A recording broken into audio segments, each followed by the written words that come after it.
આપણો એના પછીનો પ્રશ્ન બેટા સેક્શન બી, અને સેક્શન બીની અંદર આપણે પહેલા પ્રકરણનો એક પ્રશ્ન સમજ્યો કે ભાઈ ભારતના ગુજરાતના ઐતિહાસિક જે વારસા છે એ વારસાની આપણે યાદી તૈયાર કરી. હવે એવી જ રીતે આપણો એક બીજો પ્રશ્ન છે પહેલા પ્રકરણનો. એ જે પ્રશ્ન છે એનું ટાઇટલ આપણે ઉપર જોયું છે કે ભારતના પ્રાકૃતિક વારસામાં વનસ્પતિ જીવનની ભૂમિકા સ્પષ્ટ કરો. હવે ભારતના પ્રાકૃતિક વારસામાં વનસ્પતિ જીવનની ભૂમિકા છે એ આપણે પહેલા પ્રકરણની અંદર સામાજિકતાની સાથે જોઈએ છે અને પ્રાકૃતિક મહત્વની સાથે પણ જોયું છે. જેમ કે આમાં ઘણા બધા એવા મુદ્દાઓ છે કે જે આપણી સંસ્કૃતિની સાથે ઉજાગર પણ થયેલા છે અને આપણી સંસ્કૃતિની સાથે પરંપરાના સંદર્ભમાં પણ જોડાયેલા છે. જેમ કે પહેલું જ સેન્ટેન્સ આપણને એવું આપ્યું છે કે ભારતની પ્રજા આદિ સમયથી પર્યાવરણ પ્રેમી રહી છે. આપણે એવું કહી શકીએ બેટા કે ભારતની સંસ્કૃતિ એટલે અરણ્ય સંસ્કૃતિ, અને એ જે અરણ્ય સંસ્કૃતિ છે, સંસ્કૃત ભાષામાં અરણ્ય એટલે આપણને બધાને ખબર છે જંગલની સંસ્કૃતિ, વન સંસ્કૃતિ કહીએ છીએ. અને એમાં આપણે કઈ રીતે સાબિત કરી શકાય, સાબિતી છે એમની કે ભારતની સંસ્કૃતિ આદિ સમયથી પર્યાવરણ પ્રેમી રહી છે, ભારતની પ્રજા આદિ સમયથી પર્યાવરણ પ્રેમી રહી છે. તો કે હા, સાબિત કરી શકાય. કેવી રીતે? તો કે તેનો સાક્ષી તેનો વૃક્ષ પ્રેમ, પુષ્પ પ્રેમ અને છોડવાઓ પ્રત્યેનો આદર ભાવ સૂચવે છે. આપણે એવું જ ભણી ગયા છીએ કે ભારતમાં પીપળો, વડ, તુલસીની વગેરે આપણે લોકો પૂજા કરીએ છીએ, ધૂપદીપ કરીએ છીએ. ધાર્મિક જીવન પણ વનસ્પતિનું બહુ મોટું છે આપણા ધર્મને સંદર્ભની વાત કરીએ તો. અને સાથે સાથે માણસ, પ્રાણી, પશુ પક્ષીના આહાર માટે વિશેષ આપણે કોના પર આધાર રાખવો પડે છે? આપણે બધા જાણીએ છીએ કે વનસ્પતિ છે એના ઉપર જ આપણો આધાર રાખીએ છીએ. બીજી એક મહત્વની વાત એ છે કે આપણે વિજ્ઞાન ભણીએ છીએ એટલે આપણને ખબર છે કે પોષણ કડીનું પ્રથમ સોપાન જ કયું છે? તો કે પોષણ કડીનું પ્રથમ સોપાન જ બેટા ખોરાક છે, એટલે કે વનસ્પતિ છે. વનસ્પતિ ખોરાક તૈયાર કરે છે અને પછી બાકી આખી જીવસૃષ્ટિ છે એની સાથે જોડાય છે. એટલે વનસ્પતિ નથી તો સમગ્ર જીવસૃષ્ટિનું અસ્તિત્વ છે એ ખૂબ જોખમમાં છે. 9મા ધોરણની આપણે લોકો વાત યાદ કરીએ 17મા પ્રકરણની અંદર કુદરતી વનસ્પતિમાં, તો એમાં આપણને ક્લિયર એવું ઇન્ડિકેશન આપેલું છે કે વનસ્પતિ વિનાના જીવનની કલ્પના કરવી પણ ખૂબ મુશ્કેલ છે. તો પછી સ્વાભાવિક છે કે વનસ્પતિ છે તો માણસો છે, વ્યક્તિઓ છે, વનસ્પતિ છે તો પ્રાણીઓ છે, વનસ્પતિ છે તો પશુ પક્ષીઓ છે. આ બધાના આહારનું ધ્યાન એ રાખ્યું છે કોણે? તો કે પ્રકૃતિએ વનસ્પતિના માધ્યમથી રાખ્યું છે. સાથે કીધું છે ધાર્મિકતાની સાથે વનસ્પતિ જીવનને સરખાવી શકાય? તો કે હા, ધાર્મિકતાની સાથે વનસ્પતિ જીવનને બહુ સારી રીતે સંકળાવી શકાય. કેવી રીતે? અહીં કીધું છે આપણને ભારતમાં વડ, પીપળો અને તુલસીની આપણે લોકો પૂજા કરીએ છીએ, ધૂપ દીપ કરીએ છીએ. મિત્રો, આ શબ્દ યાદ આવે છે, ધૂપ દીપ.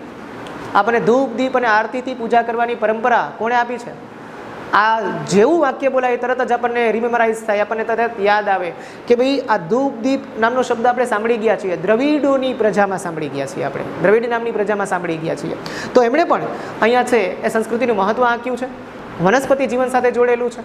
એટલે બહુ ક્લિયર કીધું છે આપણને કે ભારતમાં વડ, પીપળો, તુલસી વગેરેની પૂજા અને સાથે સાથે આપણે ધૂપ દીપ કરીએ છીએ. ધાર્મિકતાનું પણ મહત્વ છે એ વનસ્પતિ જીવન સાથે સંકળાયેલું છે. બીજી નેક્સ્ટ સ્લાઇડમાં આપણે આગળની વિષય વસ્તુની ચર્ચા કરીએ.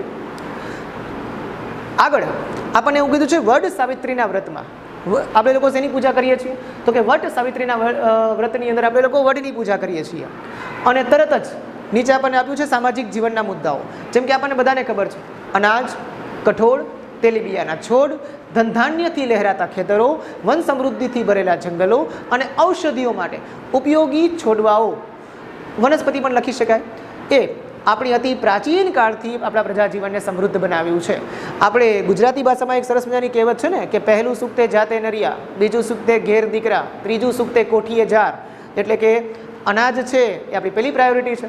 અને ભારત તો આપણે બધા જાણીએ છીએ કે અનાજના ક્ષેત્રમાં પહેલેથી જ સ્વાવલંબી રહેલો છે. ખેતી આપણું ભારતનું મુખ્ય છે એ વ્યવસાયિક પ્રતીક છે. અનાજ છે, કઠોળ છે, તેલીબિયાના છોડ છે, વન સમૃદ્ધિથી ભરેલા જંગલો છે, અને આપણું આયુર્વેદ જેના ઉપર ઊભું છે એટલે કહી શકાય વનસ્પતિ ઔષધિઓ ઉપર. અને વનસ્પતિ ઔષધિઓની આપણે વાત નીકળી છે તો વાત સાથે કરી દઈએ કે આપણા આયુર્વેદની અંદર 2000થી પણ વધારે વનસ્પતિ ઔષધિઓનો ઉલ્લેખ છે. અને આ બાબત આપણે જોઈએ છીએ. સાથે કહી શકાય ઔષધિઓ કઈ કઈ? તો એવું જરૂરી નથી કે તમે અહીંયા જે નામ મેન્શન થયા છે, અહીંયા જે નામ આપણે લખ્યા છે એ જ નામ તમારે લખવાના. આના સિવાયના પણ ઔષધિને લગતા કોઈ નામ હોય, વનસ્પતિ જગત સાથે સંકળાયેલા હોય તો તમે લોકો લખી શકો છો. જેમ કે હરડે છે, આમળા છે. ઉદાહરણના સ્વરૂપમાં આપણને અહીંયા નામ આપ્યા છે બેડા છે, કુવારપાઠું, અરડુસી અને લીમડો, જેનો આપણે સદીઓથી પ્રાચીન પરંપરાના સંદર્ભમાં પણ આપણે સ્વાસ્થ્યયુક્ત વર્ધક પરિબળ તરીકે ઉપયોગ કરીએ છીએ. એટલું જ નહીં, પણ એમની સાથે સાથે આપણને નીચે આપ્યા છે પુષ્પો.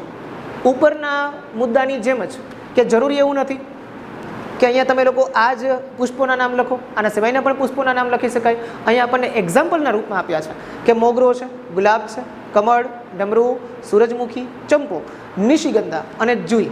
આ બધા જ પુષ્પોએ માનવ જીવનને ખૂબ સુંદર, ખૂબ સુવાસિત, નિરામય અને સાથે સાથે કેવું બનાવ્યું છે તો કે સમૃદ્ધ બનાવ્યું છે. તો આ મુદ્દો વનસ્પતિ જીવન સાથે સંકળાયેલો છે. જેમ કે વનસ્પતિનું ધાર્મિક જીવન પણ કીધું છે, આપણા સામાજિક જીવન સાથે પણ વનસ્પતિ સંકળાયેલી છે અને હા, સમગ્ર જીવસૃષ્ટિના એક અસ્તિત્વના આધાર સ્તંભ તરીકે વનસ્પતિ તો આપણે પ્રથમ પાયો છે એ કહી શકાય. તો આમાંથી આપણે લોકો છે એ ઓછામાં ઓછા 4 to 5 પોઈન્ટ્સ એટલે કે 4 થી 5 મુદ્દાઓ છે પરીક્ષાની અંદર લખવાના રહેશે, સંકલિત વિષય વસ્તુને ભેગી કરીને. બરાબર? તો અહીંયા આપણો એક આ પ્રશ્ન પૂરો થાય છે.